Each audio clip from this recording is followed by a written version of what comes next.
Hello, everyone. Good evening, Savvy Transformation. This episode is Ask and You Shall Receive. This idea for this podcast came up recently with the conversation I had with a friend of mine. She basically was complaining about how she's going for job interviews, and often she finds that her men counterparts in the same field are making more than she is. And it was really bumming her out, pissing her off, actually. And she thought, it's just not fair. And while I know this does happen, I thought to myself, how often does this happen because it's a male or female, but also because we often aren't asking for what we truly want? And I recall for myself, and I even said to her, do you remember the last time you went for a job interview and just said, hey, after they said, we're interested, we want to hire you, but this is how much the job is paying, are you interested? And do you usually end up negotiating with them and saying, hey, that doesn't work for me, I'll go, I want a minimum of 80,000, not 50. And she said, well, generally, if they give me an offer and I don't want it or like it, I just say no. I don't usually say, hey, no, I want more. And I said, well, that's interesting, because guys I've talked to do the opposite. They'll go in there and say, ask for something crazy that is probably something way more than they should be getting, but sometimes they get a yes. And to illustrate this perfectly, I have a guy friend of mine a couple years back who had just started podcasting. I'd been doing it a couple of years and had been getting sponsors, and he blew my socks off when he told me that he was podcasting for a short while, had decided to go out and get sponsors, and kudos to him. He went to a big company and gave them a price tag of $5,000. I was like, whoa, how did you do that? And he said, well, basically, I sold them on the two major points. That one, I was hitting their target market, even though I only had a couple hundred listeners per episode. Number two, my podcast, when I air your ad, is going to stay up there for perpetuity.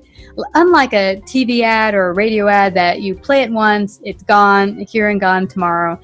This ad is staying there 2-3 years from now. Someone could hear that ad and go to your website.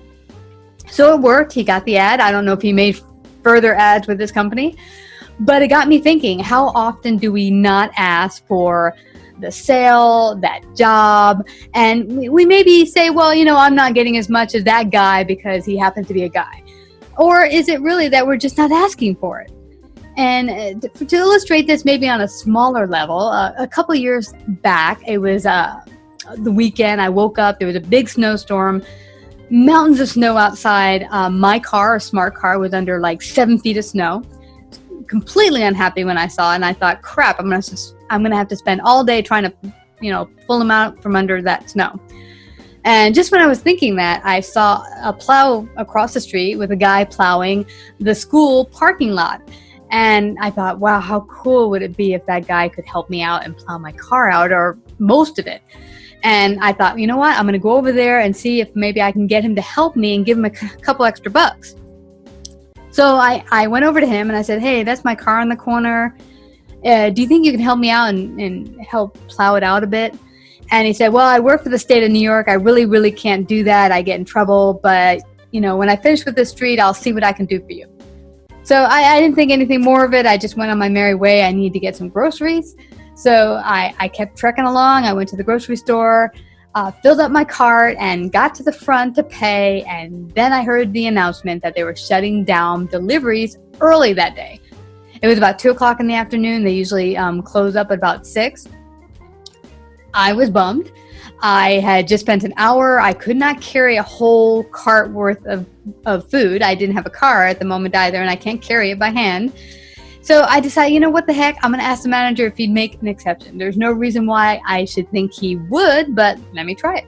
So I go over to the manager of the store and I said, hi, I have this cart here. I just spent an hour shopping here, and now I'm going to have to leave if I can't get it delivered. Do you think you can make an exception for me and have it delivered to my house? And he said, he looked at me and then he looked at the cashier and he said, she's the last one. Take her groceries. You can do delivery for her. She's the last one.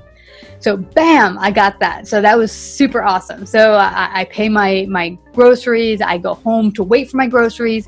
I'm a block of my building. And what do I see? my car is almost completely plowed out. There's only a little bit more I have to do, maybe 20 minutes, clean the windows, and my car is done. All the other cars are under mountains of snow, and it's funny. I get to my house and I talk to a neighbor, and the neighbor's like, we were looking outside the window and we saw them plowing out your car. What was up with that? I said, yeah, I asked them if they would help me out. So the bottom line is, with that guy who asked for the ad, and with these situations, we don't know what's possible unless we ask. So sometimes you just have to go out there and ask. Whether you're going for a job interview and it seems like, oh, there's no way they would pay me 80 grand. That's what I really, really want. I have the value and I can prove it to them. You don't know. You just might get it. Go out there and ask. So that's the tip today. Go out there and ask what you want. Make sure, of course, you have the value to back it up. But go out and ask, because you just might get it. And so everyone, God bless, and go get your dreams.